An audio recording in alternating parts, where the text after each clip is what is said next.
Flinthook is a platformer with roguelike elements that came to PC, PS4, and Xbox One last year.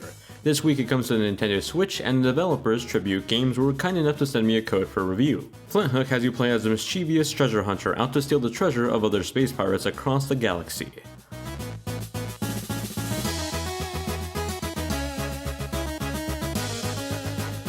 In Flinthook, you play as a sneaky treasure hunter cross space pirate named Flinthook.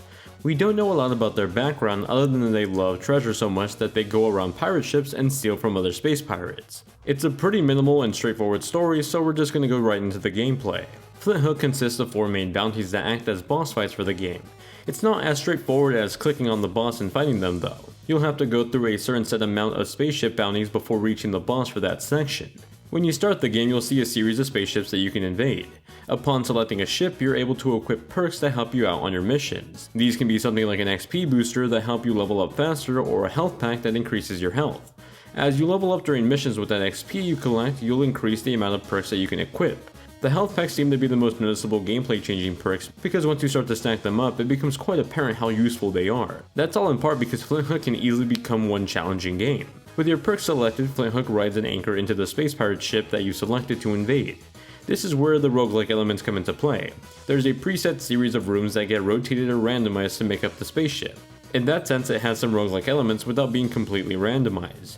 Rooms are a mystery to the player before entering them, and you can see the general layout of the ship at the top right of the screen. Flinthook is equipped with a hook shot that attaches to rings scattered throughout the ship. It's a multi-purpose tool that you'll use to open doors, aerodynamically get across rooms, and even remove enemy shields.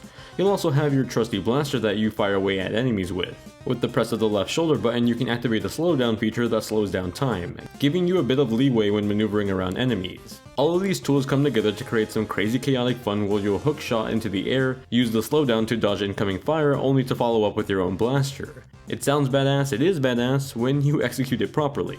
Controls on the console will take a bit to get used to though. The aim of the hookshot and blaster is controlled with the left analog stick, which also controls your movement. It was pretty weird at first, but I was able to adapt after a few missions. The PC mouse and keyboard combo definitely offers the best controller experience though, at least right off the bat. Now this is a tough game that combines enemies and environmental hazards to create challenging combinations.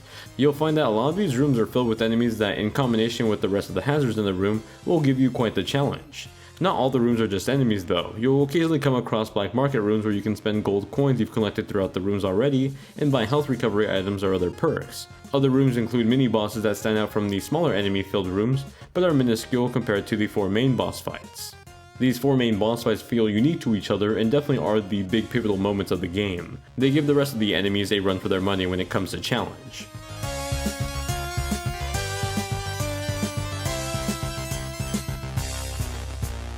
Flinthook adopts a pixel art style look that's very popular among other indie games on Steam lately. It's a charming looking art style that stands out with the ever so subtle animation. The game takes place inside space pirates' ships, and so accordingly you see stars flying through the backdrop windows in the rooms. I like that it's styled in layers and not just one solid backdrop. It helps give the rooms a bit more depth. Other nice details include the slight shimmer on things like lanterns and flames moving along to the breeze. It all helps give life to the game. Now whether you're playing on the Switch's smaller display or on a larger TV screen, no matter the platform, all look lovely and scaled well.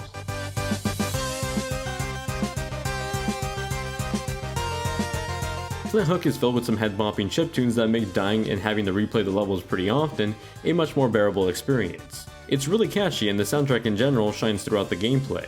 This is one of those games that even if you don't decide to get the game, you should at least look up the soundtrack, because you're definitely missing out if you don't.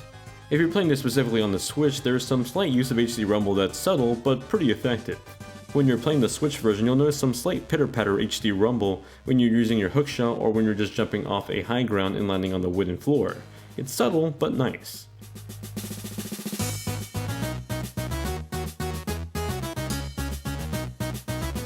Flinthook is an amusing yet incredibly challenging game. Much like the last review I just put up before this one, it's a game that can be short if you breeze right through it, but most will end up replaying the game and thus extend their playtime by just having to repeatedly try and try again. I ended up clocking in at about 11 hours, and there's still tougher versions of levels that you can unlock for a much more difficult challenge. Controls have a bit of a learning curve on console, but are still pretty adaptable. Still, for the more seamless experience, PC is the way to go. Visually and in audio design, Flinthook is a treat with aesthetics that mesh beautifully together with the gameplay. With all that said, it's still a game that's short on content that gambles its replay value on its tough gameplay and challenges. If you're not one for gameplay that focuses on just being tough or just a skilled gamer that wants a bit more to do aside from harder versions of levels, then this is probably not the game for you. If you're perfectly fine with that though, Flinthook is an incredibly charming yet tough game that's worth looking into. That does it for my review of Flinthook for the Nintendo Switch, PS4, Xbox One, and PC. If you have any questions about the game or future review requests, please leave them in the comments down below, and drop a like on the video if you enjoyed it. You can also reach me over on Twitter, Instagram, or my Discord, which are all linked in the description. Thank you all very much for watching, and I'll see you all in the next one.